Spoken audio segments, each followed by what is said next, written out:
దేవుని పరిశుద్ధును ప్రియులైన మీ అందరికీ తండ్రి అయిన దేవుని నుండి ప్రభు అయిన యేసుక్రీస్తు నుండి కృపయు సమాధానం అనుగ్రహింపబడాలని దేవుని వేడుకుంటున్నాను. ప్రియులారా, ప్రభుతోడుని బట్టి మనం హెబ్రీలకు రాసినటువంటి పత్రిక 10వ అధ్యాయం వరకు సంపూర్తి చేసుకోవడం జరిగింది. ఒక విధంగా చెప్పాలంటే మనం ముగింపుకు వెళ్తున్నాం. ఈ పత్రిక యొక్క ప్రధానమైన ఉద్దేశము ప్రతి వారం మీకు గుర్తు చేస్తున్నదే, మనము వెంబడిస్తున్న మనం ప్రవేశించిన ఈ మార్గము లోకంలో ఉన్నటువంటి అన్ని నమ్మకాల కంటేను, అన్ని దేవీ దేవతల యొక్క క్రమాల కంటేను శ్రేష్టమైనదని, ఉన్నతమైనదని దేవుడు బలంగా సాక్ష్యం ఇచ్చుచూ రాయబడిన పత్రికను గుర్తు చేసుకున్నాం. ప్రియమైన వాళ్ళ, ఈ పత్రిక దేంతో పోలుస్తూ రాస్తున్నాడంటే, అప్పుడున్న యూద మతంతో వేరే మతాలతో ఎందుకు సరిపోల్చి రాయడం లేదు అనంటే, ఒక మాటలో సరళంగా చెప్పాలి అనంటే, ఉన్న మతాలన్నింటిలో శ్రేష్టమైనదిగా ఒక విధంగా దేవుడు ఏర్పాటు చేసింది అప్పటికేమైనా ఉంది అనంటే యూద మతమే. కానీ ఆ యూద మతం కంటే ఇప్పుడు మనం వెంబడిస్తున్నటువంటి ఈ జీవ మార్గము ఎంత శ్రేష్టమో చూడండి అని చెప్పబడుతుంది. అది మాత్రం మనము స్థిరమైన గుర్తుగా మన హృదయంలో ఉంచుకోవాలి. దాంతోపాటుగా ఇంకొక ప్రధానమైన ఉద్దేశం ఈ పత్రిక మనకి ఏం నేర్పుతుంది అనంటే, మనం ప్రవేశించిన ఈ మార్గం అనేది పరిశుద్ధతతో నిండి ఉన్న విషయం కనుక మనం ఈ యాజక క్రమంలో తుదమట్టుకు నిలవాలని ఈ పత్రిక మనకిస్తున్నటువంటి గుర్తుగా ఉంది. ప్రియమైన వాళ్ళ, ఒకనాడు పాత నిబంధనలో లేవియా కాండం తీసుకుంటే, దేవుడు నేను పరిశుద్ధుని కనుక మీరును పరిశుద్ధులై ఉండినట్లు, ఇదిగో మీరు అపరాధం చేసిన ప్రతిసారి, పాపం చేసిన ప్రతిసారి ఏ విధమైనటువంటి బలులను మీరు నాకు సమర్పించి నాతో సమాధాన పడండి, నేను మిమ్మల్ని పరిశుద్ధులుగా చేస్తానని ఒక పుస్తకాన్ని అయితే పాత నిబంధనకి ఎలాగైతే ఇచ్చాడో, నూతన నిబంధనలు మనకు సంపూర్ణంగా పరిశుద్ధత గురించి మాట్లాడిన పుస్తకంగా హెబ్రీ పత్రికను చెప్పుకోవచ్చు. ప్రియమైన వాళ్ళ, ఈ పత్రిక కూడా స్థిరంగా మనకు గుర్తు చేస్తున్నది ఏమిటి అనంటే, దేవుడు పరిశుద్ధుడై ఉన్నాడు కనుక ఆయన అందు విశ్వాసం ఉంచిన మనం అందరం పరిశుద్ధులుగా తుదమట్టుకు సాగాలనేది ఈ పత్రిక సారాంశము. ఇది కూడా మనం నేర్చుకోవాలి. కేవలం యేసుక్రీస్తు వారు చాలా గొప్పవాడుగా ఉన్నాడనేది ఒకటే గ్రహించడమే కాదు, ఇక్కడ దానికి సబ్లైన్గా మనం ఇంకోటి ఏం గ్రహించాలి అంటే, ఇది నన్ను పరిశుద్ధునిగా ఉండమని పిలుపునిస్తున్నటువంటి పుస్తకం. అందుకోసమే 2వ అధ్యాయంలోనే స్థిరంగా గుర్తు చేశాడు ప్రియమైన ఆర్లార్ దేవుడు, ఇంత గొప్ప రక్షణను మనం నిర్లక్ష్యం చేసిన ఎడ ఎలాగో తప్పించుకుందాము. 10వ అధ్యాయంలో కూడా స్థిరంగా చెప్పాడు, ఇదిగో జీవము కలిగిన దేవుని చేతిలో పడుట భయంకరము. ఆ 2వ అధ్యాయానికి 10వ అధ్యాయానికి బ్రాకెట్ పెట్టి మధ్యలో ఉన్న సారాంశం మనం చూసామనుకోండి, మెల్కీసెదెకు యాజక క్రమం ఎంత శ్రేష్టంగా ఉందో చెప్పబడుతుంది.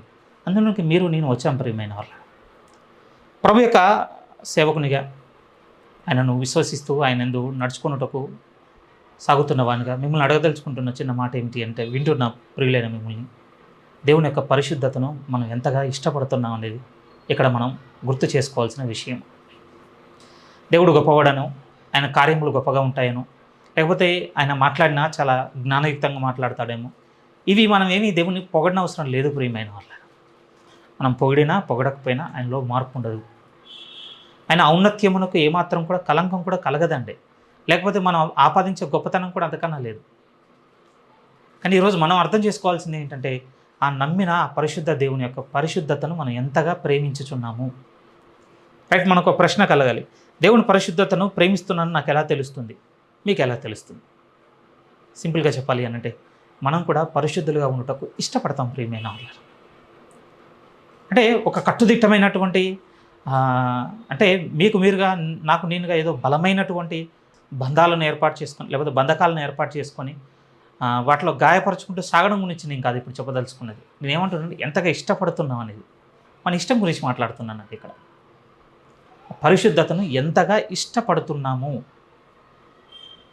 ఎందుకు అని అంటే, ఇది బాగా దేవుడు మన నుంచి కోరుకుంటుంది. ప్రియమైన మనకు తెలుసు, మనం సాగుతున్న ఈ లోకంలో అనుకున్న వెంటనే దేవుని నుంచే దేవుడు చెప్పినట్టుగా మనం బతకడం అనేది ఒక విధంగా అసాధ్యము, కష్టతరమైన విషయం. ప్రియమైన వాళ్ళ, కానీ నేను అడుగుతుంది ఏమిటి అని అంటే, దాని గురించి కాదు, ఇష్టపడడం గురించి. పరిశుద్ధతను నిజంగానే ప్రేమించగలుగుతున్నాం అన్న విషయాన్ని, అది మనం మన హృదయం నుంచి అస్సలు పక్కకు పెట్టకూడదండి. సండే వెళ్తుండొచ్చు, వస్తుండొచ్చు, ఎవ్రీడే అనుదిన ప్రార్థన చేసుకుంటుండొచ్చు, నిజంగా బైబిల్ చదువుకుంటుండొచ్చు. మోటివ్ ఏంటి, ఉద్దేశం ఏంటి? ఉద్దేశం మాత్రం ఒకటేనండి, మీరు అంగీకరించాలి. ఆ ఉద్దేశం ఏమిటి అని అంటే, దేవుని యొక్క పరిశుద్ధతను అధికంగా ప్రేమించుటకు అవన్నీ మనకు సహాయం చేయాలి తప్ప ఇవేవి నేర్పించకుండా, దేవుని పరిశుద్ధతను ప్రేమించే విషయం నేర్పించకుండా ఎంత ఆదివారాలు వెళ్ళినా, ఎంత మంచి సేవకుల ప్రసంగాలు విన్నా, ఎన్ని అనుదిన ప్రార్థన చేసుకున్నా ప్రయోజనం ఏంటి? అది మనం మరవకూడదండి ప్లీజ్. అందుకోసం ఈరోజు 11వ అధ్యాయంలో ఉన్నది చూడడానికి ఇష్టపడగలిగితే మొట్టమొదటిగానే అధ్యాయం చెబుతుంది అని అంటే సరళంగా మనకు తెలిసిపోతుంది చదవగానే. విశ్వాసం గురించి చాలా బలంగా మాట్లాడిన అధ్యాయం ప్రియమైన వాళ్ళు. ఒక విధంగా మాస్టర్ పీస్ అనొచ్చండి. అంటే విశ్వాసమును గురించి చెప్పినటువంటి అధ్యాయంలో ఇది అన్నిటికంటే శ్రేష్టంగా కనబడుతుంది. ఎందుకంటే ఇందులో విశ్వాసములో దేవుని ముందు నిలబడి వీరులుగా ఎంచబడ్డవారు, వీర వనితలుగా ఎంచబడ్డవారు ఇందులో ప్రస్తావన జరిగింది ప్రియమైన వారు. ఇందులో ఉన్నవారు మాత్రమే కాదండి, ఇలా అనేకులు, లక్షల మంది, కోట్ల మంది ఇప్పటి వరకు. వీరందరూ ఎవరు అనంటే విశ్వాసము చేత దేవుని మెప్పును పొందుకున్నవారు ప్రియమైన వాళ్ళ. మెప్పు అనగానే వీళ్ళని ఏదో లోకంలో చాలా అధికులను చేశాడని మీరు అనుకోవద్దు. దేవుడు చెప్పేంత వరకు చరిత్రలో ఈ కొన్ని క్యారెక్టర్స్ తెలియవు తెలుసా అండి. ఏమో కొంచెం బిగ్ ఫిగర్స్ తెలుస్తుండొచ్చేమో, పెద్ద పెద్ద వాళ్ళు, ఓ అబ్రాహం గారు, ఓ నోవా గారు, ఓ మోషే గారు, ఇలాంటి బిగ్ ఫిగర్స్ తెలియవచ్చండి. కానీ ఒక రాహాబ్ అనే వేశ్య దేవుడు చెప్పేంత వరకు ఎవరికి తెలియదు. ఆవిడ కాలగర్భంలో కలిసిపోయిన ఒక క్యారెక్టర్ అంతేనండి. దేవుని మెప్పును పొందుకున్నదని అంటున్న దాంట్లో లోకంలో చాలా గొప్పగా ఎంచబడ్డవారు కాదు వీళ్ళు, దేవుని దృష్టికి ఉన్నతంగా ఎంచబడ్డవారు ఈ అధ్యాయంలో ఉన్నారు ప్రియమైన వాళ్ళ. కాకపోతే విచిత్రం ఏమిటి అంటే చాలాసార్లు అంటే ఈ అధ్యాయాన్ని అసందర్భంగా చదువుకుంటాం. అసందర్భంగా అంటే మనం ఈ పత్రిక చెప్పబడుతున్న సీక్వెన్స్లో ఉండం ప్రియమైన వాళ్ళ. ప్రసంగికులు ప్రసంగించినా, మనం చదువుకున్నా, అప్పుడప్పుడు ప్రార్థనలు ఎత్తిపట్టుకొని స్వతంత్రించుకోవాలని మనం దేవుని ప్రార్థనలో పోరాడినా వీళ్ళని మనం సపోర్ట్గా తీసుకుంటాం. వీళ్ళని ఎప్పుడు తీసుకున్నా ఎలా ఉంటుంది అని అంటే అవుట్ ఆఫ్ కాంటెక్స్ట్ తీసుకుంటామండి. కానీ ఈరోజు మన సందర్భం నుంచి చూడబోతున్నాం. ఎందుకంటే ఒకటి నుంచి మొదలు పెట్టుకుని వచ్చాం కదా. అందుకోసం దీన్ని బ్రేక్ చేయకుండడానికి మళ్ళీ ఒకసారి 10వ అధ్యాయంలోనికి వెళ్ళి 11వ అధ్యాయంలో ఉన్న భాగాన్ని కొంత ఈరోజు మనం ధ్యానిద్దాం ప్రియమైన వాళ్ళు. 10వ అధ్యాయం మీతో గత వారం నేను ఏం చెప్పి ఉన్నాను అంటే బలంగా 5 విషయాలు అందులో మనం ప్రస్తావన తెచ్చుకున్నాం. మొదటి 2 ప్రభువైన యేసుక్రీస్తు వారి అయితే, మిగిలిన 3 మనకు అని. 10వ అధ్యాయం మొదటి నుంచి 18 వాక్యాల వరకు ఉన్నటువంటి ఆ 18 లేఖనాలు యేసుక్రీస్తు వారి గురించి మాట్లాడితే ఒక భాగం ఆయనలో విధేయతను చూపించింది.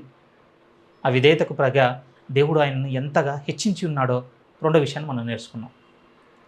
ఇదిగో నేను అంటే బలియు అర్పణయు కోరలేదు, కానీ నీవు నాకు ఒక శరీరం అమర్చితివి. ఇదిగో నీ చిత్తం నెరవేర్చుటకే ఇదిగో నన్ను నేను నీకు బలిగా సజీవ యాగముగా సమర్పిస్తున్నానని ప్రభు సమర్పించుకున్న ఆయన విధేయతకు దేవుడిపై ఎంత హెచ్చించాడటంటే మన కుడిపార్శ్వం నందు దేవుడు కూర్చుండబెట్టుకొని ఉన్నాడు.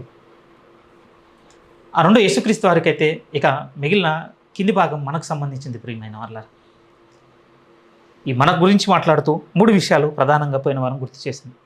అందులో మొదటిది ఉంది అని అంటే మనల్ని ఒక విధంగా చాలా ప్రోత్సహిస్తున్నాడు, చాలా బలంగా ప్రోత్సహిస్తున్నాడు ప్రభు. ఏ విషయంలో అంటే ఇదిగో మీ విశ్వాసంలోనూ, నిరీక్షణలోనూ, ప్రేమలోనూ మీరు ముందుకు బలంగా సాగండి. ఒకరినొకరు పురికొలుపుకుంటూ ఆ దినము సమీపించుచున్న కొలది మీరు సమాజంగా కూడుట మానక ఒకరినొకరు కలుసుకుంటూ, ఒకరి విశ్వాసం చేత ఒకరు స్థిరపడుతూ, బలపరుచుకుంటూ, ఒకరినొకరు ఓదార్చుకుంటూ, ఒకరికొకరు సహాయముగా ఉంటూ, ఒకరినొకరు ప్రేమించుకుంటూ ఇదిగో మీరు బలంగా ముందుకు సాగండి అని మొదటి పిలుపు కనపడుతుందండి ఈ ప్రభు దగ్గరికి వచ్చిన తర్వాత. చిన్న ప్రశ్న ఏమిటి అని అంటే ఇది విన్న తర్వాత మనం ఎంత కోరుకుంటున్నాము? ఏ విషయాన్ని అని అంటే ప్రభు మనల్ని ప్రోత్సహించడగా ఈ 3 విషయాల్లో మీరు బలంగా ఎదుగుతూ ఒకరొకరు కలిసి సాగండి అన్నాడు కదా. ఈ కలిసి సాగేటువంటి విషయంలో ఎంత కోరుకుంటున్నాం మనం? ఇప్పుడు టైం లేదని చెప్పడానికి లేదు ప్రియమైన వాళ్ళారు. ఇప్పుడు మనం ఒకవేళ అనుకుందామండి, ఇది 2000 సంవత్సరాల క్రితం అయితే వర్తించేదేమో. టైం అంటే ఇప్పుడు మాకు టైం లేదు, ఇంకా ఇది కొంచెం ప్రొలాంగ్ అయినా పర్వాలేదు, తర్వాత చూసుకుందాం, ఇప్పుడు మాకు వ్యక్తిగతమైన పనులు చాలా ఉన్నాయి, అవన్నీ మీరు నెరవేర్చుకోవాలని ఒకవేళ మనం పుష్ చేసినా అండి, ఏది దేవుడు మనతో చెప్పినటువంటి ఈ విధిని కొంచెం మనం పక్కకు నెట్టేసిన ప్రాబ్లం లేదండి. ఎందుకంటే గ్యాప్ ఉంది కదా 2000 సంవత్సరాలు. బట్ ఇప్పుడు మనం ఆలోచించామనుకోండి, మనకు గ్యాప్ లేనట్టుగానే ఉంది ప్రియమైన వాళ్ళ. అలా రేపు యేసుక్రీస్తు వస్తాడని నేను చెప్పడం లేదు, కానీ నేను ఏమంటున్నాను అంటే మనకు కూడా అంత సమయం లేదండి. ప్రభు రాగా వెంటనే లేదనుకని మనకు కూడా అంత సమయం లేదు కదా. ఇంతలో కనబడి అంతలో మాయమయ్యే ఆవిరి వంటి మనము బహుశా ఈ ఉదయకాలం నుంచి ఇప్పటివరకు మనకు గుర్తొచ్చి ఉండకపోయి ఉండొచ్చు కదా. నేను ఆవిరి వంటి వాడను, ఏ క్షణంనైనా వెళ్ళిపోతానని ఉదయం నుంచి ఇప్పటివరకు అనుకోకపోయి ఉండొచ్చండి. ఇంకా బాధపడే విషయం ఏంటంటే రేపు నిద్ర లేచిన తర్వాత కూడా అనుకోమండి మనం. అంటే మన ఆయుష్ మీద, మనం తీసుకునే జాగ్రత్తల మీద, మన మన తెలివితేటలతో బతికే ఈ జీవన విధానం మీద మనకు అపారమైన నమ్మకం కదా కొన్నిసార్లు. అనుకోవట్లేదు ప్రియమైన వాళ్ళారా మనం కొన్నిటిని. నేను వెడలిపోతానని ఎవరం కూడా అనుకోవటం లేదు. వెడలిపోకుండా ఉండడానికి అపారంగా దేవుని కోరుకుంటున్నామండి. నాకు సహాయం చేయి, నన్ను సంరక్షించు, కాపాడు, నాకు దూరం చేయి. అటు నేను వ్యతిరేకంగా మాట్లాడటం లేదు, కానీ వాటిని మాత్రం ఎప్పుడు ఆశించేవారుగా కూడా మనం ఉండకూడదండి. ఇది ఎలా వస్తుంది అని అంటే ప్రభు ఇక్కడ చెప్పినట్టుగానే మీరు ఒకరినొకరు పురుకొలుపుకొని సాగండి. అలా పురుకొలిపేవారేనండి 11వ అధ్యాయంలో ఉన్న వారందరూ తెలుసా? నిజంగా మనం పురుకొలిపేవారు. మనకు ఒక బలమైనటువంటి అంటే ప్రోత్సాహాన్ని, ఒక విధంగా ఆదరణను, ఇలా మీరు సాగండి అని పిలుపునిచ్చిన దేవుడు ఇదే 10వ అధ్యాయంలో ఇంకొక బలమైనటువంటి హెచ్చరికను కూడా మనకు చేసి ఉన్నాడు. ఒక స్ట్రాంగ్ వార్నింగ్ కనపడింది మనకి. మళ్ళీ ఒకసారి చదువుకుందామండి, ఈరోజు మళ్ళీ అవసరం ఆ మాటలు. ఒకసారి చూడండి 26 నుంచి 10వ అధ్యాయం 26. మనము సత్యమును గూర్చి అనుభవ జ్ఞానం పొందిన తర్వాత బుద్ధిపూర్వకంగా పాపము చేసిన ఎడల పాపమునకు బలి ఇకను ఉండదు, కానీ న్యాయపు తీర్పునకు భయముతో ఎదురుచూచుటయు విరోధులను దహించబోవు తీక్షణమైన అగ్నియు ఇకను ఉండును. ఒకటి చెప్తాను ప్రియమైన, ఇది మనకు తెలుసండి, అన్యునికి తెలియదు ఈ విషయం. ఇక తీక్షణమైన అగ్ని మాత్రం మిగులుందన్న విషయం వాడికి తెలియదు ప్రియమైన వాళ్ళ. నమ్మలేదు కదా, దేవుడు అతనితో మాట్లాడలేదు. మరి నమ్మిన మనతో అయితే మాట్లాడాడండి మనతో. ఒకసారి 2 సార్లు నమ్మిన దగ్గర నుంచి ఇప్పటి వరకు మన ఆయుష్ ఉన్నంత వరకు మాట్లాడుతూనే ఉన్నాడు ప్రభు తన వాక్యం ద్వారా మనతో. ఇవన్నీ మార్గములను సరి చేసుకో, కర్ణాకర్ మార్గములను సరి చేసుకో, వింటున్న మీ పేరు మీరు పెట్టుకోండి. ఆ మార్గములను సరి చేసుకోకపోతే నేను చెప్పే మాట నీది ఏమిటంటే ఇక తీక్షణమైన అగ్ని మాత్రమే ఉన్నది నీకు. మనకు తెలిసిందండి, అది తెలిసింది ఈరోజు మనల్ని ఏ విధంగా ఆలోచింపజేస్తుంది. మన బలహీనమైన క్షణాల గురించి నేనేం విమర్శ చేయటం లేదండి, ఎందుకంటే క్షమించగలిగిన మనసు కలిగిన దేవుడు ఆయన. మీరు నేను క్షమాపణ నిజంగా అడిగితే, నా బలహీనతను బట్టి బుద్ధిపూర్వకంగా నేను చేశాను దేవా నన్ను క్షమించు అని అడిగిన మాటను బట్టి, లైసెన్స్ని బట్టి కాదండి. శీఘ్రంగా వెంటనే శిక్ష కలగకపోవటం చూడగా అప్పుడప్పుడు గుర్తుకు రావాలన్న మాటలు. మనం స్వతంత్రంగా ఉంటున్నామండి. ఇతరులను బాధ పెడుతున్నాం, ఇతరుల గురించి చెడుగా మాట్లాడుతున్నాం, ఇతరుల గురించి అనాలోచనగా చెప్పని అవసరం లేని కూడా చెప్పుకుంటున్నామండి ఈరోజు మనం. ఎందుకంటే శీఘ్రంగా మనకు శిక్ష కలగకపోవటం చూడగా మనకు ధైర్యంగా ఉన్నాం ప్రియమైన వాళ్ళ. కానీ దేవుడు అంటున్నాడు, మనము బుద్ధిపూర్వకంగా పాపము చేసిన ఎడల ఇక బలి లేదు. ఎందుకు బలి లేదంటే ఆ బలి అయిన ఆయనే మనం ఏం చేస్తున్నామంటే ఈ నడవడిక చేత మనము బాహాటంగా ఆయనను సిలువ వేస్తున్నామంట. ఈయన నా నిమిత్తం బలయ్యాడని ఆ బలినికి సరెండర్ అవ్వడం కాదట ఇక్కడ మనం చేస్తుంది. మనమే చేతుల్లోకి తీసుకుని ఆయన బాహాటంగా సిలువ వేస్తున్నామంట. ఇంకెక్కడ బలి చెప్పండి? కొంచెం కష్టమైన లోతుగా ఉన్న విషయం ప్రియమైన వాళ్ళ. ఏమనండి ఇలా చెప్తున్నందుకు నన్ను క్షమించాను, కానీ నేనేమంటాను అని అంటే మనసుకు తీసుకొని అనే మాట ఏమిటి అని అంటే, ఏమంటే ఎరగని వానికంటే ఎరిగిన మనమే ఎక్కువగా భయపడాలి ప్రియమైన వాళ్ళ దేవునికి. కాకపోతే ఎరిగిన మనం ఏమిటి అని అంటే, ఎలాగో స్వరక్షకునిగా ఆయనను అంగీకరించాను కనుక, సరే అన్యుడు అంటే అంగీకరించలేదు కనుక అతని ఎడల కఠినంగా ఉంటాడు, కానీ అట్లీస్ట్ నా పట్ల కొద్దినన్నా ఫేవరబుల్గా ఉంటాడు కదా. ఉదాహరణకండి, మన ఇంట్లో అంటే మన పిల్లవాడు పొరిగింటోనితోనో లేకపోతే పరాయి ఇంకెవరితోనో గొడవ పడ్డాడు, బాగా ఇద్దరు కొట్టుకున్నప్పుడు అండి ఆ సమస్య మన దగ్గరకు వచ్చింది అనుకోండి, మన స్పందన ఎలా ఉంటుందో తెలుసా? మనని పట్ల ఒక సాఫ్ట్ కార్నర్ ఉంటుందండి. మనను దెబ్బలు కొట్టిన పక్కన పరాయణ పట్ల కొంచెం కఠినంగా ఉంటాం ప్రియమైన వాళ్ళ. ఈ వ్యక్తిత్వం అండి, ఈ ఈ ఈ ఈ యొక్క తండ్రి పెంపకం అనేది దేవుడు కూడా మన పట్ల కనపరుస్తాడన్నటువంటి ఒక ధీమాతో మనం ఉన్నామండి. ఎందుకంటే ఈ సమాజంలో కనపడుతున్నటువంటి విలువలతోనే దేవుడు కూడా ఉంటాడని అనుకుంటాం ప్రియమైన వాళ్ళ చాలాసార్లు. అందుకోసం చూడండి, మనం చేసే తప్పుల విషయంలో మనం చాలా సాఫ్ట్గా బిహేవ్ చేస్తామండి. ఎందుకంటే దేవుడు కూడా మన వ్యక్తిత్వంతోనే వ్యవహరిస్తాడేమో అనుకుంటాం. మన అపరాధాలు, మన మిస్టేక్స్ ఉన్నాయనుకోండి, వాటి పట్ల మనకు చాలా సాఫ్ట్ కార్నర్ ఉంటుంది ప్రియమైన. అలాంటిది మన ఎడల వేరే వాళ్ళు మనం చేస్తేనండి చాలా సీరియస్గా తీసుకుంటామండి వాటిని. ఎంత వైవిధ్యంగా ఉన్నాం చూసారా? కానీ ఒకటి నమ్మాలి ప్రియమైన వాళ్ళ. నేను నమ్మాల్సింది ఏంటి అని అంటే, దేవుడు మన పట్ల చాలా కఠినంగానే ఉంటాడండి. ఎందుకు ఆ మాట అంటున్నాడు? ఇక్కడ ఆయన చెప్తున్నాడు, ఇక బలి లేదు, తీక్షణమైన ఇక అగ్ని మాత్రమే నిలిచి ఉన్నది, తీర్పు మాత్రమే ఉందటండి.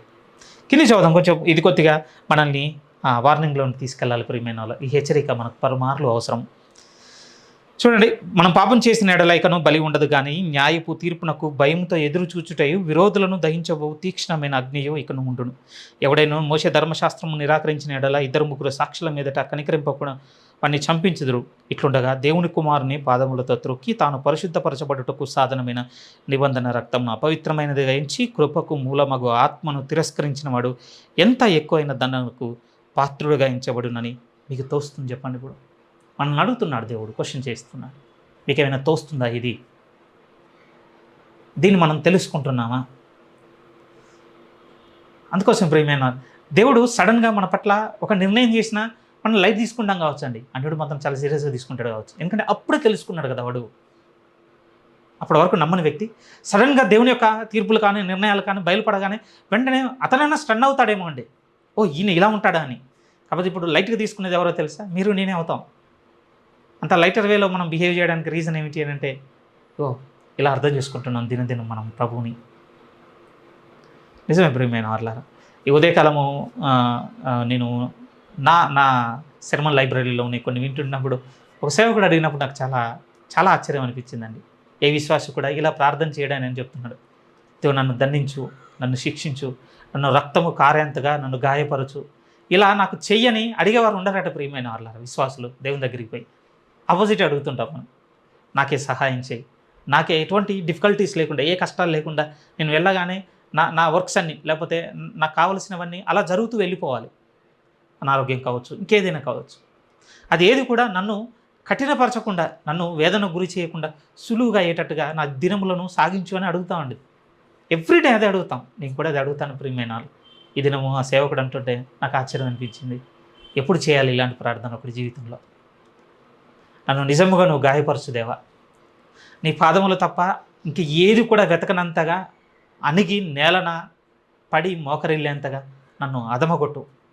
ఎందుకంటే నా భౌతిక స్థితిని బట్టి, నా సంపాదనను బట్టి, నాకు నా ఆరోగ్యాన్ని బట్టి, నాకు నా అందాన్ని బట్టి, XYZని బట్టి ఉప్పొంగుతున్నామండి, ఎగురుతున్నామండి. ఒక విధంగా ఎగురుతున్నామంటే గింతలేస్తున్నామని కాదు, కానీ మనం పైకి వస్తున్నాం ప్రియమైన వాళ్ళ. అంటే అంటుంటాం కదా, అంటే నేలను అతికి ఉండటం లేదు ఇంకా, అంతే ఒక విధంగా. నిజమేనండి, ఇది గుర్తు చేసుకోవాలి. ఎందుకంటే దేవుడు ఖచ్చితంగా చెప్తున్నాడు ప్రియమైన వాళ్ళ, ఆయనట ఆ రోజట ఉపేక్షించేటట్టుగా ఉండడు. అందుకోసం ఒక స్ట్రాంగ్ వార్నింగ్ అండి, అది నిజంగా స్ట్రాంగ్ వార్నింగే. పోయిన వారం అంటే ఎండింగ్ కనుక రష్గా వెళ్ళిపోయాను, కానీ మనసుకు తీసుకొని మళ్ళీ మళ్ళీ జ్ఞాపకం చేసుకున్నప్పుడు ఎందుకు ఈ హెచ్చరిక మనల్ని ఆలోచనకు గురి చేయటం లేదు? ఈరోజు మాత్రం విన్నది కాదండి, దేవుడు మాట్లాడుతున్న ప్రతిసారి మనకు అక్కడ ఇక్కడ చెప్తూనే ఉన్నది. భయపడమంటున్నాడు ప్రియమైన వాళ్ళ. ఒక మాట 119 కీర్తనలో ఈ మాట చూడండి, ఇది కూడా కొంత ఆలోచింపజేస్తుంది మనల్ని. 119 కీర్తన దేవుడు అంటున్నాడు, ఆయన మనసులో ఉన్నటువంటి ఆలోచన చెప్తూ 118 వాక్యాన్ని మనం చూడగలిగితే, 119 కీర్తన 118 ఇక్కడ అంటున్నాడు, నీ కట్టడలను మీరిన వారందరినీ నీవు నిరాకరించుదవు. ఎందుకంటే వారి కపట ఆలోచన, మోసము.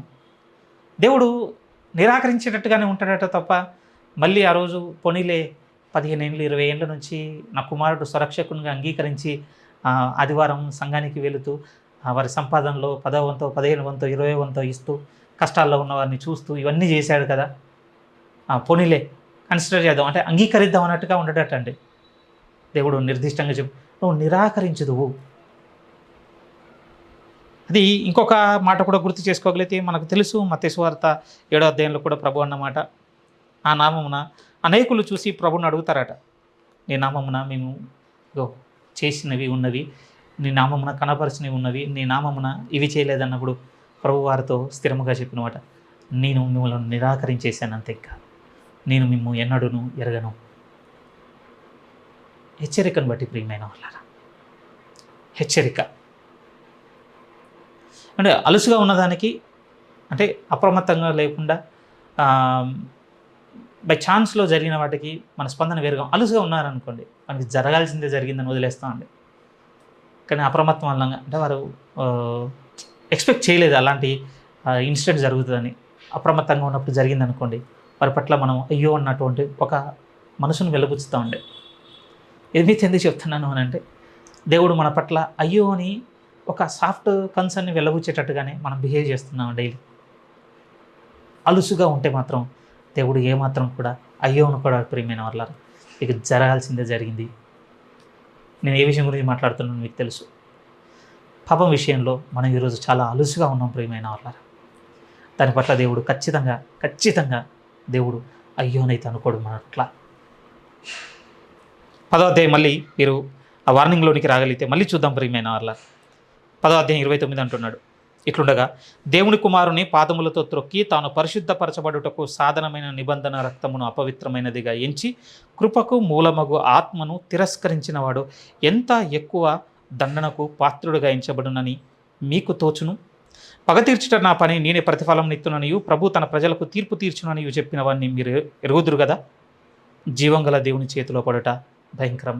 ఇక్కడ చూడండి, ఇక్కడ మీరు ఈ వీక్ మీ దృష్టికి నేను తీసుకురావాలనుకున్న పదం ఏమిటి అని అంటే, ఎరుగుదుము కదా అన్న పదం ప్రియమైన వాళ్ళ. ఎందుకనంటే దేవుడు ప్రతి ఆదివారము మనతో మాట్లాడుతూ, లేకపోతే వాక్యం ద్వారా మాట్లాడుతూ, ప్రార్థనకు సమాధానం ఇస్తూ మాట్లాడుతూ, వీటి ద్వారా దేవుడు ఏం చేస్తున్నాడు, తనను ఎరిగేవారుగా చేసుకుంటున్నాడండి. మనం ఆయన ఎరుగుతున్నాం ప్రియమైన వాళ్ళ. ఎరుగుతున్నాం మనమే ఇలా ఉంటే ఆలోచించండి, దేవుడు మన ఎడల ఎంత కోపంగా ఉంటాడో. ఇది చాలా కీవర్డ్గా తగిలిందండి నాకు మళ్ళీ ఈ చాప్టర్ని ఈ వీక్లో మెడిటేట్ చేసుకున్నప్పుడు. నేను ఎరుగుతున్నాను కదా దేవుణ్ణి. కొంతమంది సేవకుల వర్తమానాలు విధంగానే ఆశ్చర్యం అనిపిస్తుంది. ఓ, దేవుడు ఇలాంటివి చేస్తాడా, దేవుడు ఇలా నిర్ణయం తీసుకుంటాడా, దేవుడు ఇక్కడ నుంచి ఆ విధంగా చేయబోతున్నాడని వాళ్ళు దేవుని ఆత్మతో చాలా లోతైన నిగూఢమైన సంగతులను బోధించగానే ఎగిరి గంతేసేంత ఆనందం హృదయంలో. ఓహో, దేవుడు, నేను నమ్మిన దేవుడు ఇంత నిజమా, లేకపోతే ఇలా చేస్తాడా. ఏమంటే అక్కడి వరకే అంటే చంకలు గుద్దుకునే పని అవుతుందండి. దేవుడు అంటున్నాడు, నువ్వు నన్ను ఎరిగేటట్టు చేసుకుంటున్నాను, రేపటి రోజున నీ పట్ల నేను తేలికగా ఉంటానని మాత్రం నువ్వు అనుకోకు. మనం ఎరుగుతున్నామండి దేవుణ్ణి. దాని అర్థం ఏంటి, ఊరికే చంకలు గుద్దుకుంటూ మనకు నచ్చినట్టుగా ఉండడానికి కాదు ప్రియమైన వాళ్ళ. ఈ వార్నింగ్ మనల్ని వదిలిపెట్టకూడదు. ఆ వార్నింగ్ ఏం చెప్తుందంటే, నేను పగ తీర్చుకోను దేవుడను. నిజము. అందుకోసం నువ్వు మరవకూడదు, నేను మరవకూడని మాటగా చెప్పబడుతుంది ఏంటి, జీవం గల దేవుని చేతిలో పడుట భయంకరం. అంతే. ఇంకా దాన్ని చెప్పడానికి ఎవరు లేరండి. చెప్పే సాహసం ఒక వ్యక్తి చేశాడు ప్రియమైన వాళ్ళ. కానీ దేవుని దగ్గర నుంచి అతనికి వచ్చిన మాట ఏమిటి అని అంటే, నేను పంపడానికి నీకు అవకాశం ఇయ్యను అన్నాడు ధనవంతుడితో. పాతంలో బాధపడుతున్న ధనవంతుడు చెప్పాలనుకున్నాడు ఆయన భూమి మీదకి వచ్చి, ఆ జీవం కలిగిన దేవుడు ఎంత భయంకరమైన వాడో చెప్పుదాం అనుకున్నాడు ప్రియమైన వాళ్ళ. కానీ దేవుడు అతనితో అన్నమాట ఏంటంటే, నువ్వు వెళ్ళడానికి వీల్లేదంతే. నిజమే ప్రియమైన వాళ్ళ. కొన్నిసార్లు అనిపిస్తుందండి, మేబీ ఈ మధ్య కాలంలో కోల్పోయిన మా తండ్రి, ఆయన కూడా నా గురించి కొన్ని అడుగుతుండొచ్చేమో దేవుని దగ్గరికి వెళ్ళి. ఆయన కూడా దేవునికి దూరంగా బ్రతికిన దినములను బట్టి దేవుడు ఇది అని తెలుసుకున్న తర్వాత మా గురించి ఆయన కూడా కోరుకుంటుండొచ్చు. ఆ కోరుతున్న ప్రతిసారి అప్పుడప్పుడు అనిపిస్తుంది ప్రియమైన వాళ్ళరా, నేను ఎక్కువగా ఒంటరిగా పైనుండి రీడింగ్లో ఉన్నా, లేకపోతే ఏదైనా పనిలో ఉన్నా, పైన ఉన్నప్పుడు అనిపిస్తుంది సడన్గా ఒక ఫ్లాష్ లాగా ఆయన వచ్చి చెప్పిపోయేటువంటి పరిస్థితుల కోసం ఆయన కూడా తపన పడుతుండొచ్చు. కానీ దేవుడు అంటున్నమాట నిర్దిష్టంగా, నువ్వు వెళ్ళడానికి వీల్లేదంతే. ఇంకా ఎందుకు ఇది చెప్తున్నానంటే, మీ నిమిత్తం నా నిమిత్తం ఆ వెనక పెద్ద సంఘర్షణ జరుగుతుంది ప్రియమైన వాళ్ళు, మనం సీరియస్గా తీసుకోవట్లేదని. అంటే ఇప్పటివరకు మీరు అంటే అంత కేర్లెస్గా ఉన్నారని నేను అన్నానండి. కాకపోతే ఏంటి అంటే, మన జాగ్రత్త తగ్గుతుంది ఇంకా కాలాన్ని బట్టి. వీక్ అవుతున్నాం మనం ఆ దేవునికి భయపడే విషయాలు. తండ్రి పిల్లల్ని డిసిప్లిన్ చేయలేకపోతున్నాడండి. పిల్లలు వెళ్ళి తండ్రిని కూడా అడగలేకపోతున్నాను. ఈరోజు పేరెంట్ గురించి కూడా మాట్లాడుతున్నాను. ఎందుకంటే దేవుని సంబంధమైనవి లోనికి రానివ్వటం లేదా ఈరోజు ఇంట్లోకి. మనం ఛాలెంజింగ్ అనిపిస్తుంది ప్రియమైన వాళ్ళ. ఆ తర్వాత ఎవరో ఒకరు దూరం అవుతారు. మరణం తర్వాత దూరం అయిన తర్వాత వాళ్ళు మన పట్ల చాలా అడగాలనుకుంటున్నారు దేవుడిని. కానీ దేవుడు అంటున్నాడు, ఒప్పుకోవటం లేదు. ఇప్పుడు ఎరుగుతున్నాం కదా, భయపడదాం ప్రియమైన వాళ్ళారా. నేను ఒకే మాట చెప్పదలుచుకున్నాం, మనస్ఫూర్తిగా భయపడుట నేర్చుకున్నాం ఈ దేవునికి. అది రెండో విషయంగా మనతో చెప్పిన తర్వాత, ఒక స్ట్రాంగ్ వార్నింగ్ ఇచ్చిన తర్వాత, మళ్ళీ అట్ ద సేమ్ టైం కిందికి వచ్చేసరికి 10వ అధ్యాయంలో ఒక స్ట్రాంగ్ అప్పీల్ కూడా ఉంది ప్రియమైన. ఒక విన్నపం ఉందండి మన పట్ల. ఒక వినతి చేస్తున్నాడు మనకి. ఆ వినతి ఏమిటి అంటే, మీరు నన్ను నమ్ముకున్నందుకు శ్రమ కూడా పడతారు, వెనక తీయకండి. ఆనాడు ఉన్న చర్చ్కి అయితే చాలా క్వాలిటీస్ ముందుకున్నాయండి. ఎందుకంటే వారు తమ ఆస్తిని కూడా కోల్పోవటకు సిద్ధపడ్డారట. మనము ఆదివారం ఇచ్చేదానికే చాలా లెక్కలు వేసుకుంటుండొచ్చు. ఐమ్ వెరీ సారీ ఇలా అంటున్నందుకు. చాలా లెక్కలు వేసుకుంటుండొచ్చు. కానీ వీరు ఎలాంటి వాళ్ళు తెలుసా? ఆదివారం ఇచ్చేది కాదట, ఆస్తిని కోల్పోవుటకు సిద్ధపడిన వారు వీరు. వీరు ఆస్తిని కోల్పోవటకు సిద్ధపడి అలాంటి వాళ్ళతో ఏమన్నానంటే, ఇంకొంచెం కాలము నా నిమిత్తం మీకు శ్రమ కలుగుతుంది, మీరు ధైర్యంతో ఉండండి. ఇంతకుముందుకు మీరు కనపరిచిన దానికంటే ఇంకొంచెం ధైర్యం కనపరచండి. ఎందుకంటే ఒక గొప్ప బహుమానం దేవుడు ఇచ్చుటకు మీ సిద్ధంగా ఉన్నాడు. ఎంతో సమయం పట్టదు, ఆయన త్వరగా వస్తానంటున్నాడు. మీరు కొంచెం ఓర్పుతో విశ్వాసంలో నిలబడండి. ఈ అప్పిల్ నుంచి వెళ్ళిపోయిందే 11వ అధ్యాయం అండి. విడగొట్టడం వల్ల ఏమైపోయిందంటే 10కి 11కు మనం కనెక్షన్ తీసుకోలేదు. దానివల్ల 11వ అధ్యాయంలో ఉన్నవారు మనకి ఏం నేర్పుతున్నారో కొంచెం అర్థం కాలేదు. కానీ 10వ అధ్యాయం గుండా మనం చూడగలిగితే 11వ అధ్యాయంలో ఉన్నవారు మనకేం నేర్పుతున్నారు అని అంటే, శ్రమలో కూడా విశ్వాసంలో నిలిచి ఉండుట నేర్పబోతున్నవారు వీరందరూ. అదే ముగింపులో ఉన్న మాటలు మనం చదువుదాం ప్రియమైన వాళ్ళ 35 నుంచి 10వ అధ్యాయం 35. కాబట్టి మీ ధైర్యము విడిచిపెట్టకుడే, దానికి ప్రతిఫలముగా గొప్ప బహుమానం కలుగును. మీరు దేవుని చిత్తమును నెరవేర్చిన వారే వాగ్దానము పొందు నిమిత్తము మీకు ఓర్మి అవసరమై ఉన్నది. ఇక కాలం బహు కొంచెముగా ఉన్నది, వచ్చుచున్నవాడు ఆలస్యం చేయకవచ్చును. నా ఎదుట నీతిమంతుడైన వాడు విశ్వాసమూలముగా జీవించును గాని అతడు వెనక తీసిన ఎడల అతని యందు నా ఆత్మకు సంతోషం ఉండదు. అయితే మనము నశించుటకు వెనక తీయవారము కాము గాని ఆత్మను రక్షించుకొనుటకు విశ్వాసము గలవారమై ఉన్నాము. ఏంటి విశ్వాసం? 11వ అధ్యాయంలో వివరణపరమైన వాళ్ళు. విశ్వాసం అంటే ఏంటి అంటే, మీకు కనపడే రుజువులు ఇచ్చుకుంటూ పోతుంటే దాన్ని నమ్మడం మాత్రమే కాదు. ఇంకా దాన్ని స్థిరంగా చెబుతూ తోమ దగ్గర అయితే ఇది విశ్వాసమే కాదన్నాడండి తోమాతో దేవుడు. గుర్తడిగాడు కదా ఆయన. నేను కూడా నమ్మాలనుకుంటున్నాను ప్రభా, కానీ నాకు నమ్మకానికి ఏం కావాలంటే ఒక బాహ్యమైన గుర్తివు. తోమతో అన్నమాట, నేను విశ్వాసంగా పరిగణలోకి తీసుకునేటట్టుగా లేను. చూచి నమ్మిన నీకంటే చూడక నమ్మిన వారు ధన్యులు. నమ్మకం అనేదండి దయానికి కూడా ఉందట ప్రియమైన వాళ్ళారా. యాకోబు గారు అంటారు కదా, మనకు తెలుసు. పేజ్ టర్న్ చేయరు కానీ మనకు కనపడుతుంది 2వ అధ్యాయంలో. ఒకసారి మాట చదువుకుందాం చూడండి. యాకోబు పత్రిక 2వ అధ్యాయం. యాకోబు పత్రిక 2వ అధ్యాయం 19వ వాక్యం మనం చూడగలిగితే, దేవుడు ఒక్కడే అని నీవు నమ్ముచున్నావు, అలాగూ నమ్ముట మంచిదే. దయములను నమ్మి వణుకుచున్నవి. దయాల్లో కూడా నమ్మకం ఉంది ప్రియమైన వాళ్ళారా. తోమా కూడా ఆ రోజు నమ్మకం వరకే వచ్చాడు. కానీ నమ్మకానికంటే శ్రేష్టమైన దేవుడు దేన్ని చూపెడుతున్నాడంటే విశ్వాసము. దయ్యంలో లేనిది ఈరోజు మనలో ఉన్నది ఏమిటంటే విశ్వాసం ప్రియమైన వాళ్ళు. దయ్యమునకు విశ్వాసం లేదు. నేను నమ్మకం దగ్గర ఆగిపోతాను అంటే ఇలా చెప్తున్నాను. నమ్మకం అనగానే ఇక్కడ ఏదో కాదు, బాహ్యమైన గుర్తులు కొన్ని దేవుడు ఇస్తే దాన్ని బట్టి నేను దేవుడిని నమ్ముతానన్న స్థితి ఒకటి ఉంటుంది చూసారు, అది నమ్మకం వరకు వస్తుందండి. ఆ నమ్మకం దయ్యానికి మనకి పెద్ద వ్యత్యాసం లేదు ప్రియమైన వాళ్ళ. దానివల్ల దయ్యానికి ఏమైనా మేలు జరిగిందో చెప్పండి? ఏం జరగలేదండి. అపవాదిగానే ఉండిపోయింది. బాహ్యమైన అటువంటి గుర్తులతో మనం నమ్మే మన నమ్మకం కూడా పెద్ద మనకేం ప్రయోజనం చేయదు ప్రియమైన వాళ్ళ. మనం ఆశాజీవులం అండి. మనం ఆశాజీవులం. మన ఆశకున్న తీవ్రత ఎలాంటిది అని అంటే, ఒకటి చూడగానే సంతృప్తి పొందదు ప్రియమైన వాళ్ళ. దానికంటే అధికమైనది వెంటనే కోరుకుంటుందండి. సర్లే రెండోది కోరుకుంటున్నాడు, ఇక మళ్ళీ ఏం కోరుకోడు కావచ్చు అని రెండోది కూడా మనకు చూపించారనుకోండి. మన ఆశకున్న కోరిక ఎలాంటిది అంటే అది మూడోది కూడా మళ్ళీ ఇంకా బలమైనది కోరుకుంటుందండి. ఇలా చెప్పదలుచుకుంటే చచ్చేంత వరకు మన ఆశకు ముగింపు లేదు ప్రియమైన వాళ్ళ. ఇది నేను మీతో ఎందుకు చెప్తున్నాను అంటే, ఏదో భౌతిక సంబంధమైనవి చూసే నమ్ముతాను అని అంటే ఆ ఆశ మనం చచ్చేంత వరకు తీరదు. తీరని కారణాన్ని బట్టి ఎప్పుడు కూడా సంపూర్తి అవ్వదండి. ఎందుకంటే 11వ అధ్యాయము చాలా స్థిరంగా మాట్లాడింది కేవలం నమ్మకం గురించి కాదే ప్రియమైన వాళ్ళ. నమ్మకానికంటే పై స్థాయి విషయం గురించి, విశ్వాసం గురించి. విశ్వాసానికి ఉన్న గొప్ప స్థితి ఏంటంటే లేనిదాన్ని నమ్ముట. లేనిదంటే అసలు లేదని కాదు, మన కంటికి కనపడకుండా ఉన్నది ఉంటుంది కదా, అది లేనిదిగా మనం భావిస్తుంటే కదా దాన్ని నమ్మగలుగుట. తోమ ఒక విధంగా ఫెయిల్ అయ్యాడు ప్రియమైన వాళ్ళ.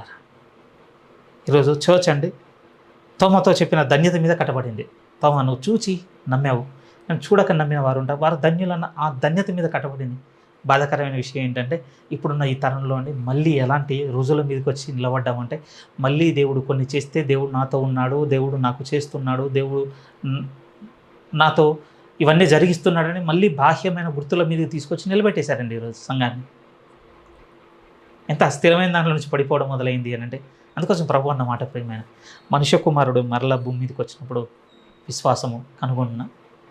ఏమండి నేను సంఘంలో కొన్ని వందల సార్లు చెప్పాను కదా ప్రియమైన వాళ్ళ, ఈ మాట సున్నితంగా మిమ్మల్ని అడుగుతున్నాను. ఆ మాట ఎప్పుడైనా మనం ప్రశ్నించిందా? ఎందుకంటే రేపు నాతో కూడా దేవుడు ఉన్నప్పుడు నా ఎందు కూడా ఈ ఈ ప్రశ్న ఇస్తే నాలో కూడా కనపడదా? ప్రశ్నించాలండి ఆ మాట మనల్ని. నిజంగా వింటున్నా ఈ కొద్ది మందితో నేను చెప్తున్న మాట ఆ మాట మనలో ఒక క్వశ్చన్ రైజ్ చేయాలి. ఇప్పుడు దేవుడు నా యందు విశ్వాసం కనుగొన్నాను అన్నాడంటే అసలు నాకు విశ్వాసం కావాలి కదా, దాన్ని వెంబడించే మనసు కావాలి ప్రియమైన వాళ్ళారా మనకు. అది 11వ అధ్యాయం స్థిరంగా నేర్పిస్తుందండి. ఈ 11వ అధ్యాయం కూడా 3 భాగాలుగా మనం గుర్తు చేసుకోవడానికి ఇష్టపడగలిగితే మొదటి భాగంలో ఏం కనపడుతుందంటే విశ్వాసానికి ఒక నిర్వచనం కనపడుతుంది, డెఫినేషన్ కనపడుతుందండి.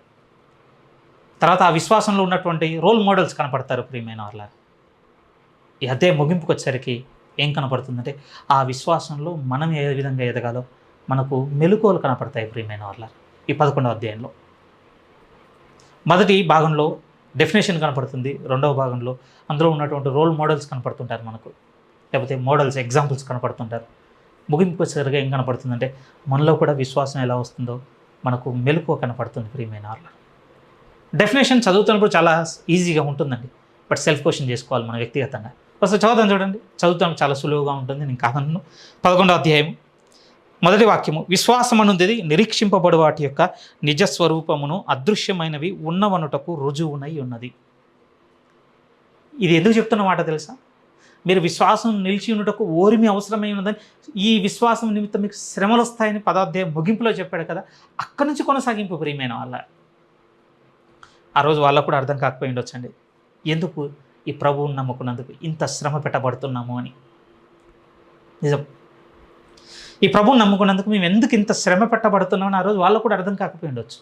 ఎందుకంటే మేము నమ్మింది జీవం కలిగిన దేవుణ్ణి, సర్వలోకమును సృష్టించి తన చిత్తం చొప్పున జరిగిస్తున్న దేవుణ్ణి, ఆయన ప్రియకుమారుని ఈ లోకానికి పంపించి అనేకులు ఆయనను తీర్పు తీర్చి అనేకులు చంపితే, అక్రమకారులందరూ ఆయనను చంపితే ఈరోజు మేము విశ్వాసం ఉంచాం, ఈయన అంగీకరించాం, ఈయనే దేవుని కుమారుడు, దేవుడు అని విశ్వసిస్తున్నాం. ఒక పాజిటివ్గా మేము ఉన్నాం కదా. ఉంటే గింటే, లేకపోతే మంచి జరిగితే, క్షేమం ఉంటే మాకు ఉండాలన్న పరిస్థితుల్లో ఉంటే వాళ్ళకి ఏమవుతుందో ఎదురవుతుందంటే శ్రమ. అసలు వాళ్ళకి ఎందుకు ఎదురవుతుందో కూడా తెలియని పరిస్థితులు అండి. నిజం, ఇది మీతో ఎందుకు చెప్తానండి, అలా సఫర్ అవుతున్న వాళ్ళతో చెప్పిన మాట, ఇంకా మీ విశ్వాసం కోసం మీరు నిలబడండి. వెనక తీసేవారుగా ఉండకండి, మీరు వెనక తీసేవారుగా ఉండకండి. ఇంకా స్థిరులై ఈ విశ్వాసంలో తుదమట్టుకుండండి. ఎందుకనంటే మీరు ఇప్పుడు కనపడని దానికోసం సఫర్ అవుతున్నారు. ఒక విధంగా ఇక్కడ ఆలోచించగలిగితే మనం నమ్మిన దేవుడు నిజ దేవుడు అని ఇప్పుడు ఎవరికి కనపడతలేదండి. ఇప్పుడు యేసుక్రీస్తు వారు ఆయన కుమారుడని, లోక పాపముల నిమిత్తం ఆయన శిలువలో మరణించిన జీవాధిపతి అని, ఆయన ఈరోజు సర్వలోకమునకు అధిపతిగా చేయబడి ఉన్నాడని, తండ్రి కుడి పార్శ్వమున కూర్చున్నాడని ఎవరికి కనపడతలేదు ప్రియమైన వాళ్ళారా. ఆ కనపడని దాన్ని ఈరోజు మనం విశ్వసిస్తాం కదా, దాని నిమిత్తం మనకు శ్రమ వస్తుంది. ఇప్పుడు ఓర్మి కావాలి మనకి. మనం కంప్లీట్ ఇంకొక వైపు చూస్తున్నామండి, దేవుని వైపు వచ్చి ఆ విధంగా క్షేమమైన సురక్షితమైన జీవితం కోసం. కానీ వీళ్ళు వేరుగా ఉన్నారు ప్రియమైన వాళ్ళారా. వీళ్ళంతా మనం పురికొల్పుతున్న బలమైన విషయం ఏంటి అంటే మనం నమ్మింది ఈ లోకంలో ఎవరికి కనపడింది, ఆ కనపడని దానికోసం మనం ఇప్పుడు ఓర్మితో ఉండాలి. అందుకోసం చెప్పబడుతున్న మాటలు కూడా ఎలా ఉన్నాయంటే విశ్వాసం అన్నదట నిరీక్షింపబడు వాటి యొక్క నిజ స్వరూపము. నిరీక్షణ అనేది ప్రియమైన వాళ్ళారా ఎదురు చూసి పొందుకోవాల్సిందండి. మనం ఒక 2 సంవత్సరాల నుంచి హోప్ గురించి బాగా విన్నాం కనుక మనం కొంచెం రుచి చూసాం ప్రియమైన వాళ్ళారా. ఆ రుచి చూసిన దానికి ఆధారం అట, లేకపోతే నిజ స్వరూపం అట అండి. యేసుక్రీస్తు మళ్ళీ లోకానికి వస్తాడని, ఆయన మళ్ళీ ఈ లోకమును ఆయన చేతిలోని తీసుకొని ఆయన రాజ్యంను స్థాపన చేసి పరిపాలిస్తాడని, మనల్ని అందరినీ మళ్ళీ కొత్త ఆకాశం కొత్త భూమిలోనికి తీసుకొని వెళ్తాడని, ఆయన యుగయుగములు మనల్ని అధిపతిగా ఉండి కాపరిగా ఉండి మనల్ని తోలుతాడని.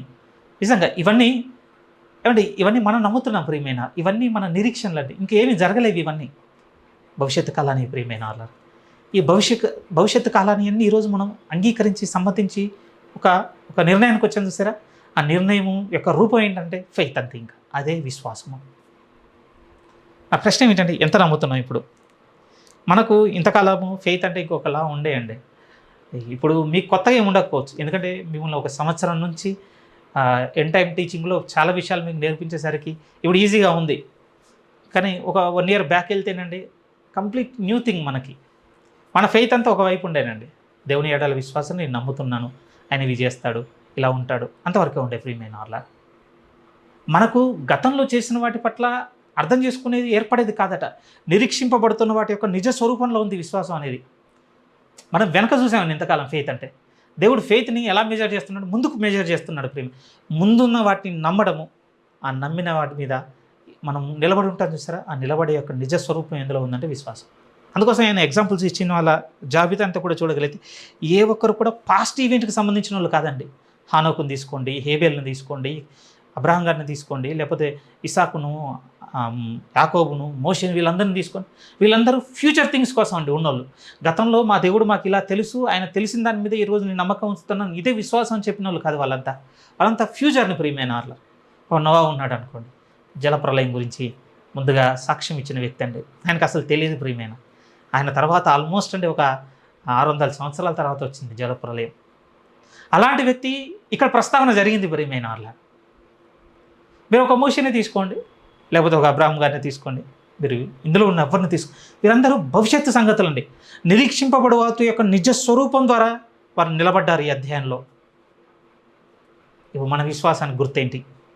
మన విశ్వాసానికి గుర్తు ఏంటంటే గతంలో దేవుడు మనకు చేసినటువంటి మేలులు కావచ్చు, లేకపోతే మనం ఇబ్బందుల్లో ఉన్నప్పుడు దేవుడు మనకు చేసిన సహాయాలు కావచ్చు, లేకపోతే ఇవేనండి. మనం వెనకకు చూస్తున్నాం. ఈ వెనక వాటి మీద ఆధారపడి నేను విశ్వాసంలో నిలిచాను అనుకుంటున్నాం. కానీ ఇక్కడ విశ్వాసం అనేది కంప్లీట్ న్యూ టర్మ్ ప్రేమ. నిరీక్షింపబడు వాటి యొక్క నిజ స్వరూపం అది. ఇలా చెప్పుచున్నందుకు ప్రియమైన వాళ్ళ, యేసుక్రీస్తు వారి మొదటి రాకడం మీద నేను విశ్వాసం ఉంచానన్న అది చాలా పాత విషయం అండి. ఇప్పుడు తెలుసా, గతించిపోయిన సంగతే. కానీ ఇప్పుడు మీరు నేను చూడవలసింది దేని కొరకు అంటే ఆయన రెండవసారి ప్రత్యక్షమగునన్న దాని మీద ఇప్పుడు మనం నిలబడ్డామండి. మొదటి దాని మీద ఎందుకండి అని నేను ఆ మాట అంటున్నానంటే అది చరిత్రపరంగా కూడా కొన్ని ఆధారాలతో నిరూపణ జరిగిందండి. ఇప్పుడు గతించిపోయిన దాన్ని నమ్మి అక్కడ నిలబడ్డం మాత్రమే కాదట ప్రియమైన వాళ్ళ. ఇప్పుడు ప్రభు ఏమంటున్నాడంటే ఖచ్చితంగా నూతనంగా దేవుడు అంటున్నాడు, భవిష్యత్తుకు సంబంధించి నిలబడుట. భవిష్యత్తుకు నిరీక్షింపబడు వాటి యొక్క నిజ స్వరూపము. యేసుక్రీస్తు వారు మొదట రాకడ అనేది నిరీక్షణ కాదు ప్రియమైన, గతం తెలుసు అండి. అది నీకు నిరీక్షణ ఏది అని అంటే ఆయన రెండవసారి ప్రత్యక్షమవుతాం. ఏమంటే ఈరోజు ఆయన మన పాపముల నిమిత్తం మన కోసం సిలువలో మరణించిన దాని మీద విశ్వాసం అనేది అది గతం అండి. అది నిరీక్షింపబడే వాటి యొక్క నిజ స్వరూపం కాదు. నిరీక్షింపబడే వాటి యొక్క నిజ స్వరూపం ఏంటో తెలుసా? ఆయనే దేవుని ధవలమైన సింహాసనం మీద కూర్చొని మనం అందరము చేసిన ప్రతి అపరాధము నిమిత్తం రేపు తీర్పు తీర్చి మనందరికి శిక్ష విధించును అన్నటువంటి తీర్పు సంబంధమైనటువంటి నిరీక్షణ మీద మనం నమ్మకం ఉంచట మన విశ్వాసం. కంప్లీట్ వేరు ప్రియమైన వాళ్ళు. మనం వెనక్కున్నామండి, కానీ ఈ అధ్యాయంలో ఉన్న వారందరూ ముందుకున్నారు, చాలా ముందుకు. యాక్చువల్ అండి అంటే 1 by 1 నేను మళ్ళీ రీస్టడీ మొదలైందండి నా పరిస్థితి. అది నా రీస్టడీ ఏమిటి అంటే నేను హేబేల్ గురించి చదువుకున్నా, హానో గురించి చదువుకున్నా, అబ్రాహం గారి గురించి చదువుకున్నా, నేనంతా నా మైండ్తో వాళ్ళ పాస్ట్ని వెతికాను ప్రియమైన వాళ్ళ. కానీ దేవుడు వాళ్ళ నుంచి మనకు చూపిస్తుంది వాళ్ళంతా ఫ్యూచర్ని వెతికినవారు. ఫ్యూచర్ని తోమత అన్నమాట మనకు తెలుసు కదా, నేను పునరుత్థానుడయ్యానని నువ్వు గుర్తుతో చూసావు. కానీ దేవుడు అబ్రాహం గారి గురించి చెప్పిన మాట ఏంటంటే నా దినము ఆయన అప్పుడే చూశాడు అన్నాడండి. ఏమన్నా అబ్రాహం గారు ఫ్యూచర్ని వెతికాడండి. ఒక విధంగా దేవుని యొక్క ప్రభు నా దినము చూస్తున్నని మిగులు ఆపేక్షించను, దాన్ని చూసి ఎంతో ఆనందించానన్నమాట యోహాను సువార్త 8లో ప్రభు చెప్తాడు కదా. తోమ అయితే అండి గతించిన దాన్ని గుర్తడిగి నమ్మాలనుకున్నాడు. కానీ అధ్యాయంలో ఉన్న అబ్రాహం గారు ఎంత ముందు అని అంటే ఆల్మోస్ట్ 2000 సంవత్సరాల గ్యాప్ ముందున్న విషయాన్ని నమ్మాడు ప్రియమైన వాళ్ళు. అలాంటి వ్యక్తులను పట్టుకొని దేవుడా ఉన్నాడంటే వీరు విశ్వాసం కలిగిన వారు. అందుకోసం నేను అంటున్నాను ప్రియమైన, దేవుడు మనతో ఆ మాట అనకపోవచ్చు ఖచ్చితంగా, కరుణాకరం పట్టుకొని నువ్వు విశ్వాసం కలిగి ఉన్నావు అని అనకపోవచ్చు. ఎందుకంటే నేను నిరీక్షింపబడే యొక్క నిజ స్వరూపంగా లేను. నేను నమ్ముతున్న ఆ విషయాలను బట్టి, నా గత విషయాలు, నా చుట్టూ ఉన్న విషయాలను బట్టి దేవుణ్ణి నమ్ముతున్నాను. అది విశ్వాసం అవ్వదండి. ఈ అధ్యాయం బట్టి వెరీ సీరియస్ అండి. నాకు తెలియదు మీరు దీన్ని అందిపుచ్చుకోగలిగే మనసుతో ఉన్నారో లేదో నాకు తెలియదు, కానీ 11వ అధ్యాయం మనం చూస్తున్నట్టుగా ఇలా చెబుతున్న అధ్యాయం అయితే కాదు. వీరందరూ ఈ అధ్యాయంలో ఉన్న వారందరూ, లేకపోతే అసలు విశ్వాసాన్ని ఒక్క పదానికి నిర్దిష్టమైన వివరణ ఏం కనపడుద్ది అని అంటే నిరీక్షింపబడే వాటి యొక్క నిజ స్వరూపము. ఈరోజు మనం దేవుని పట్ల మనం వెనక్కు చూస్తుండొచ్చండి. ఒక విధంగా మనము మన విషయాలు, దేవుడు గతంలో చేసిన కార్యక్రమాలు, వీటిని వెతుకుతుండొచ్చు ఎంతసేపు మన మనసు. వీటితో మనం బందీ కూడా అయి ఉండొచ్చు. కానీ బాగా వినండి ప్రియమైన వాళ్ళ, అది మన నుంచి దేవుడు కోరుకుంటుంది కాదు. అవి గతించిపోయాయి ప్రియమైన వాళ్ళ. అవి చాలా గతించిపోయినాయండి. అప్పుడప్పుడు అనిపిస్తుందండి చాలా వరకు అంటే మన దేవుడు ఇప్పుడు మనం నమ్మి ఎరుగుతున్న దేవుడు ఎలా ఉన్నాడు అని అంటే ఒక విధంగా పాస్ట్ అయిపోయాడండి దేవుడు. గతంలో కలిసిపోయాడు తెలుసా? నిజమండి. నాకు కూడా అంటే ప్రకటన గ్రంథపు వెలుగు సంబంధమైన విషయాలు తెలవడంత వరకు నా దేవుడు కూడా ఎలా ఉన్నాడంటే గతంలో కలిసిపోయిన దేవుడు అంతే. ఆయన ఏం చేయగలడంటే గతం వరకే. ఇగో గతంలో బైబిల్లో ఉన్నటువంటి కార్యములు చేసినవాడు, గతంలో యేసుక్రీస్తు అనే ఒక ఆయన వచ్చి ఉన్నాడు, ఆయన్ని దేవుని కుమారుడని కనపరిచి ఉన్నాడు, ఆయన శిలువ మరణం మీద జరిగించి ఉన్నాడు, సమాధి నుంచి తిరిగి లేపిన, ఇలానే తెలుసు అంతే. ఒక విధంగా ఆ దేవుడు గతంలో కలిసిపోయాడు అప్పుడు. కానీ ఇప్పుడు కంప్లీట్గా వేరు ప్రేమైన వాళ్ళ. ఎందుకు వేరు అనంటే అప్పుడు నమ్మకంలో మాత్రమే ఉండే, కానీ తెలియదండి నాకు, అది విశ్వాసం అనుకున్నాను అంతకాలం. కానీ విశ్వాసం ఏంటంటే నిరీక్షింపబడి వాటి యొక్క నిజస్వరూపం. ఇప్పుడు ఫ్యూచర్లో ఉన్నాడండి దేవుడు. ఆయన భవిష్యత్తులో ఆయన ఏం చేయబోతున్నాడు అన్న దాని గురించి వెతుకులాట ఉంది, ఆలోచన ఉంది, వాటి పట్ల గురి కూడా ఉన్నది ప్రియమైన వాళ్ళరా. అందుకోసం ధైర్యంగా, సంతోషంగా, ఆనందంగా చెప్పగలను, ఇప్పుడు నా దేవుడు భవిష్యత్తుకు సంబంధించిన దేవుడు. గతానికి అడిగారు అనుకోండి, ఒకప్పుడు నా దేవుడు గతంలో కలిసిపోయినాడు అంతే, పెద్దగా ఏం లేదండి. ఇంకెంత బలహీనంగా ఉండేనంటే ఇప్పుడు ఏం జరిగించనంత న్యూట్రల్గా ఉన్నాడు అనుకున్నాను ప్రియమైన వాళ్ళ. ఏం చేయలేడుగా, ఎంతసేపు బైబిల్లో ఉన్న విషయాలను బట్టి సాక్ష్యం ఇచ్చుకునేవాడు తప్ప భౌతికంగా ఏమి చేయనివాడు అనుకున్నాను. కానీ ఇప్పుడు అర్థమవుతుంది ప్రియమైన వాళ్ళారా. ఇప్పుడు ఏం తెలుస్తుంది అని అంటే దేవుడు భవిష్యత్తుకు దేవుడు అంతే. అందుకోసం నిరీక్షింపబడే వాటి యొక్క నిజ స్వరూపంగా ఇప్పుడు నా యందు విశ్వాసం నేను కట్టుకోవాలి. ముగించడానికి ప్రయత్నం చేస్తాను ప్రియమైన వాళ్ళారా. జస్ట్ చిన్న పరిచయంగానే మీకు ఈ అధ్యాయం నేను ముందుకు తీసుకొని వచ్చాను. కానీ ఈ అధ్యాయం మనకు నేర్పిస్తున్నటువంటి బలమైన మాట ఏమిటంటే దేవుని ఎడల నాకు మీకు విశ్వాసం ఉందని మనం చెప్పుకోగలగాలి అని అంటే దాని రూపం ఎలా ఉంటుంది అంటే నిరీక్షింపబడే వాటి యొక్క నిజస్వరూపంలో మాత్రమే ఉన్నది. నిజం ప్రియమైన వాళ్ళ. మనం గతానికి బంధించింది చాలు దేవుణ్ణి, మన అవసరాలకు బంధించింది చాలు. మనం అడిగిన అడగకపోయినా గతంలో ఉన్న సంగతులు అవి నెరవేరిపోయాయండి, అవి మారవు. వాటిని మనం గొప్పగా హెచ్చిస్తున్నంత మాత్రాన దేవునికి ఇప్పుడేదో కొత్త ఆధిక్యత వస్తుంది, మనం వాటిని హైలైట్ చేయగినంత మాత్రాన దేవునికి ఏదో అపకీర్తి వస్తుందని ఏం లేదు ప్రేమ. అవి అయిపోయాయి అంతే. ఇప్పుడు నిల్చున్నదంతా ఏమిటి అని అంటే దేవుడు భవిష్యత్తుకు, ఆ దేవుని భవిష్యత్తును ఎంత నమ్మగలుగుతున్నామండి మనం. ఇప్పుడు ఏవి విజిబుల్గా లేవండి. నిజం, దేవుడు భవిష్యత్తులో చేయబోయే ఏ కార్యాలు ఇప్పుడు విజిబుల్గా అస్సలు లేవు. ఒక అబ్రహం గారికి ఏం విజిబుల్గా లేదండి ఆ రోజు దేవుడు భవిష్యత్తులో చేయబోయేది. ఆకాశ నక్షత్రాలను చూపించి నీకు ఇంతమంది పిల్లల్ని ఇస్తాను, ఏం విజిబిలిటీ లేదు. ఒక నోవాహుని తీసుకోండి, విజిబిలిటీ ఏం లేదండి. ఒక యోసేపుని తీసుకోండి, లేకపోతే ఒక ఇస్సాకుని తీసుకోండి, లేకపోతే ఒక మోషన్ ఏవి విజిబుల్వి కావండి. వాళ్ళ ముందు కనపడ్డవి అస్సలే కావు. కానీ వారు చేసింది ఏంటో తెలుసా?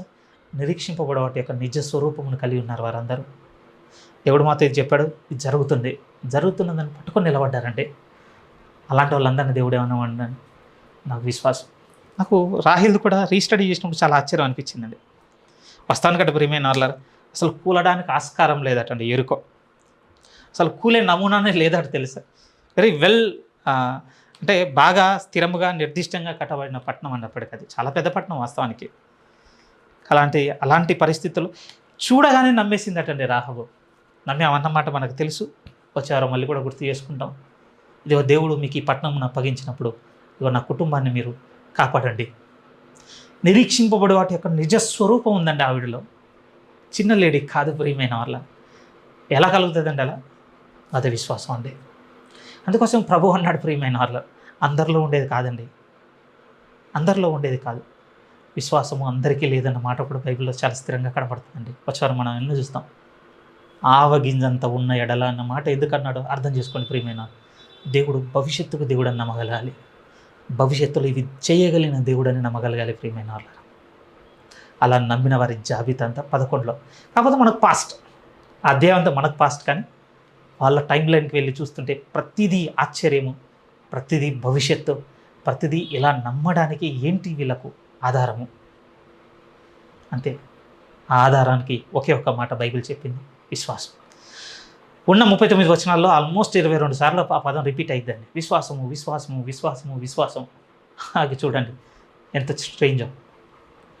కాబట్టి నేను చెప్పదలుచుకున్న మాట ఒకటే ప్రియమైన వాళ్ళారా, నమ్మకం దగ్గర ఆగిపోయింది చాలండి.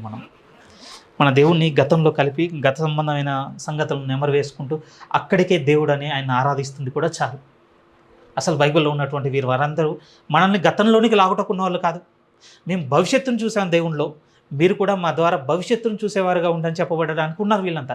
కానీ మనం ఏం చేసామనంటే టర్న్ తీసుకొని ఇటువైపు పోయామండి. వాళ్ళలోనికి వెళ్ళాము, వాళ్ళ జీవితంలో దేవుడు చేస్తున్నవి చూస్తున్నాం, వాటన్నిటిని మాకు కూడా కావాలని ఆశిస్తున్నాం. కానీ వాళ్ళు అలా అలా ఆశించిన వాళ్ళు కాదు ప్రియమైన వాళ్ళ, వారు సంపూర్ణంగా నిరీక్షింపబడే వాటి యొక్క నిజస్వరూపంగా దేవుడు చెప్పినవి వాళ్ళకి అప్పటికి ఆధారం లేకపోయినా నమ్మి నిలబడ్డవారండి. ఇప్పుడు దేవుడు మనతో ఉన్నాడు కదా ప్రియమైన వాళ్ళు, మనం ఎన్ని నమ్ముతున్నాం దేవుని. మళ్ళీ గతానికి వెళ్ళి కానీ ఆ వ్యక్తి జీవితంలో దేవుడు నువ్వు ఇలా చేసావు కదా, నాకు చెయ్యి, అతను అలా నడిపించావు కదా, నన్ను నడిపించు. నేను సపోర్ట్ తీసుకోవద్దని నేను అన్నాను, కానీ అదే విశ్వాసం అని మాత్రం అనుకోవద్దు ప్రియమైన వాళ్ళారా.